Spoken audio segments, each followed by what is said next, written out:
My family is hungry. Then you should have paid for it!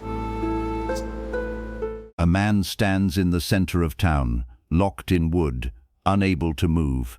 The crowd gathers, not to help him, to watch, to throw things, to make sure he suffers in front of every single person who knows his name.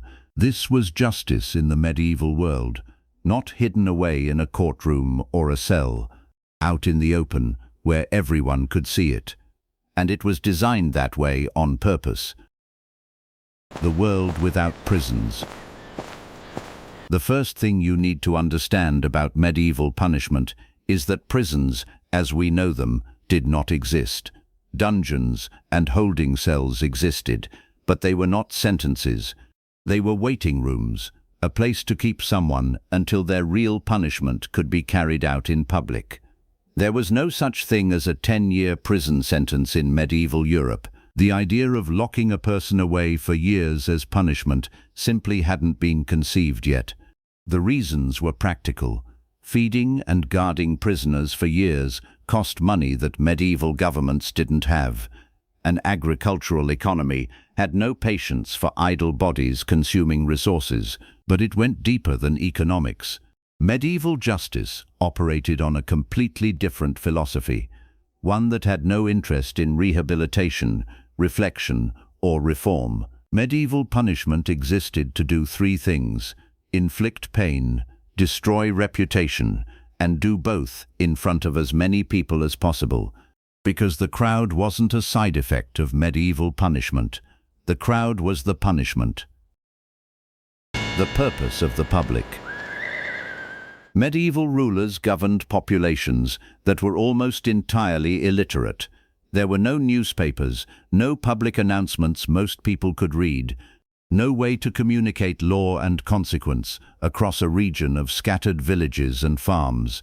So they used the one medium available to everyone, regardless of literacy: the human body, suffering in public. Public punishment was medieval mass communication, a message written not in words, but in blood and humiliation, broadcast to every person in that square, and carried by word of mouth to every village within miles. When a thief was flogged through the market, every merchant, farmer, and laborer who watched went home and told someone. The story spread, the fear spread with it. Medieval authorities understood something about human psychology that remains true today. We remember what we witness far more powerfully than what we hear about. A rumor about a man being branded fades. Watching it happen is something you never forget. The spectacle was not a byproduct of the sentence. The spectacle was the sentence. The stocks and the pillory. The most common instruments of public punishment were not dramatic. They were almost mundane, and that was part of what made them so effective. The stocks were a wooden frame at ground level, with holes that locked around a person's ankles, forcing them to sit exposed and immobilized. The pillory was vertical, holes for the neck and wrists, holding a person upright with their face and body completely unprotected. Both were installed in the most trafficked locations in every town: market squares, church entrances, crossroads, anywhere that guaranteed a constant flow of witnesses. A sentence in the stocks could last hours or days. During that time, the convicted person was fully exposed to weather, to exhaustion, and to the crowd. And the crowd was not passive. Medieval law, in many regions, explicitly permitted bystanders to throw things at people in the pillory. Rotten fruit and vegetables were standard, which is precisely why market squares were chosen. Convenient supply close at hand. But crowds went further: mud, animal waste, stones. In documented cases, people died in the pillory before their sentence was complete, not executed by the state, but killed by the crowd. For serious offenses, the authorities allowed it, sometimes encouraged it. The physical pain was real. But in a society where your entire world was a few hundred people who all knew each other, the psychological destruction was worse. A man locked in the pillory, in front of his neighbors, his family, the people he traded with. That man might survive the sentence and never recover from it. The shame outlasted the bruises by decades. Flogging and physical punishment.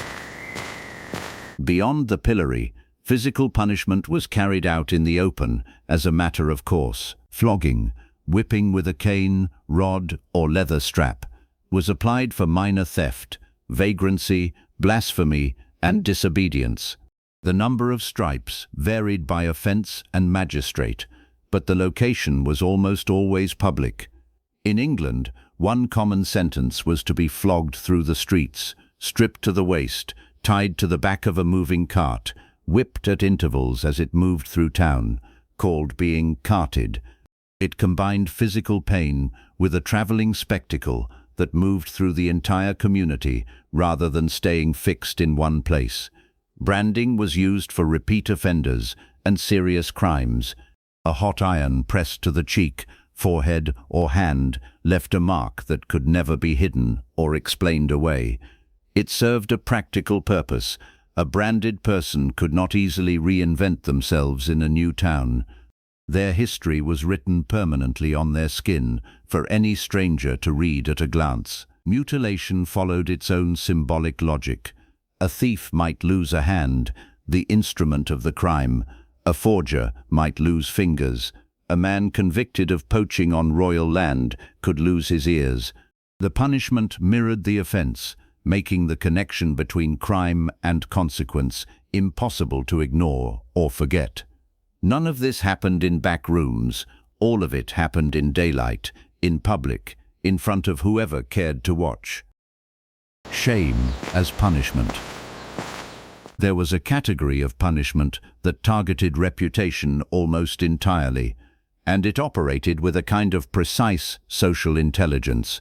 For dishonest offenses, fraudulent trading, selling underweight bread, watering down ale, lying under oath, the punishment was often designed to make the crime itself the humiliation.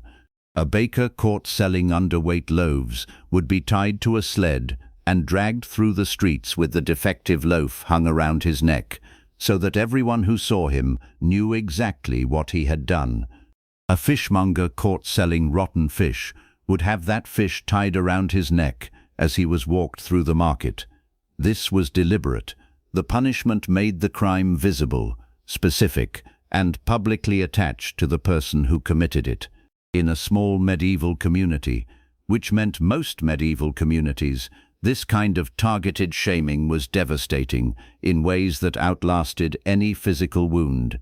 When your entire life depends on your reputation among a few hundred people who all know each other, being walked through your own market with rotting evidence of your dishonesty around your neck does not fade with time.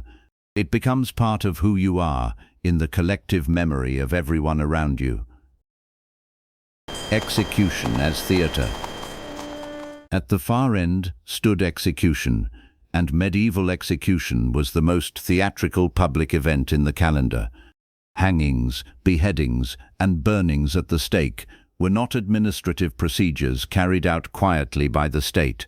They were public performances, carefully staged, widely attended, and socially understood as significant communal events.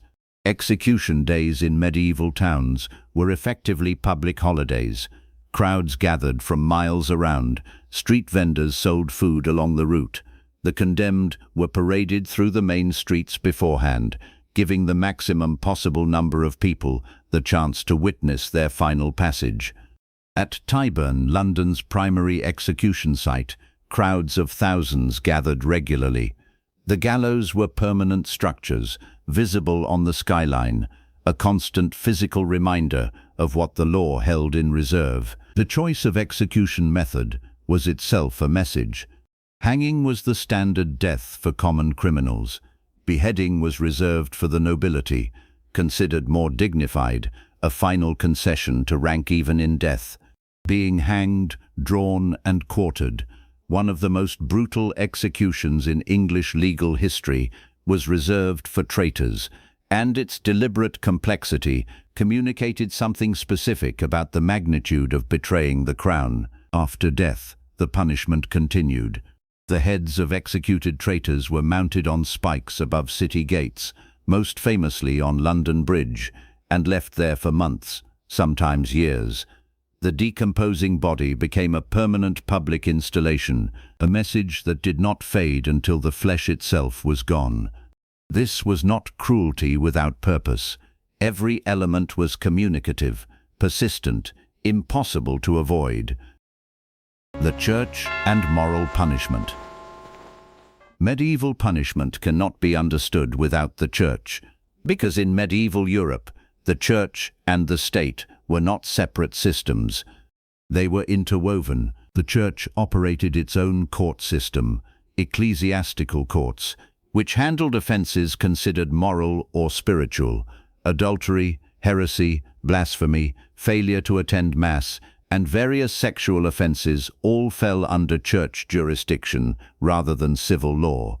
The Church's preferred sentence for moral offenses was public penance. A person convicted of adultery might be required to walk through their town barefoot, dressed in a white penitential sheet, carrying a candle, stopping at intervals to confess their sin aloud to whoever was present. This was called a penance walk, designed to achieve maximum public humiliation, framed as spiritual cleansing. Heresy was treated with the greatest severity. Holding beliefs that contradicted church teaching was not merely criminal, it was understood as a form of spiritual contamination that could spread to others. At its most extreme, the sentence was burning at the stake, carried out in public with elaborate ceremony. The crowd at a burning was expected to participate spiritually, to witness the destruction of false belief and reaffirm their own orthodoxy by their presence.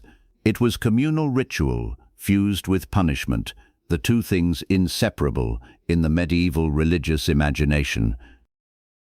Why it worked and why it ended. For centuries this system held. Crime never disappeared, it never does, but public punishment maintained social order across communities that had no police force, no prisons, and no means of mass communication beyond word of mouth. It worked because medieval society was built on community cohesion in ways that modern individualistic life is not. When your livelihood, your marriage, your ability to trade, and your daily survival all depended on your standing among the few hundred people who made up your entire world, the threat of public shame was not merely embarrassing, it was existential, more terrifying for many people than physical pain. It worked because visibility was the only power the medieval state reliably had. The crown could not be everywhere, but a punishment witnessed by 500 people in a market square was effectively witnessed by an entire region within days. But cracks appeared. Cities began to grow, and with size came anonymity. A branded man in a medieval village was known. A branded man in a city of 50,000 could disappear into a new neighborhood and start again. The system depended on community memory, and communities were becoming too large for that memory to function. The crowds at public executions grew so large and unruly that authorities began to worry the spectacle was generating disorder rather than deterring it. The gathered masses were rowdy, volatile, sometimes sympathetic to the condemned. The theater was beginning to produce the wrong reaction, and philosophically, the Enlightenment was rewriting the questions. Thinkers began arguing that punishment should aim to change behavior rather than perform power, that the goal of justice was reform, not spectacle. The modern prison began to emerge as the answer to those new questions. And public punishment, the stocks, the pillory, the flogging cart, slowly disappeared from the streets of Europe. In England, the pillory was abolished in 1837. Public executions ended in 1868. The crowd was no longer invited. Justice moved indoors, and the centuries-long tradition of public suffering as public communication came to a quiet close. What it tells us. Medieval public punishment looks barbaric by any modern standard, and in many ways it was. But it was also a coherent system built on a clear and internally logical philosophy that punishment must be seen to exist, that shame is among the most powerful forces in human social life, and that a community's participation in justice binds that community together around shared law. The medieval magistrate and the modern criminal justice reformer are answering the same fundamental question: how do you stop people from harming each other and taking what is not theirs? They arrived at radically different answers, shaped by radically different worlds. What medieval public punishment ultimately reveals is that justice is never fixed or universal. It is always a mirror, reflecting the society that creates it, its values, its fears, its understanding of human nature, and its vision of what holds a community together. In a world without prisons, without police, without literacy, without any means of speaking to an entire population at once, the public square and the watching crowd were the most powerful tools available. They used what they had, and for centuries it was enough. If this changed how you think about history, subscribe. Every week we go deeper into the world that textbooks leave out.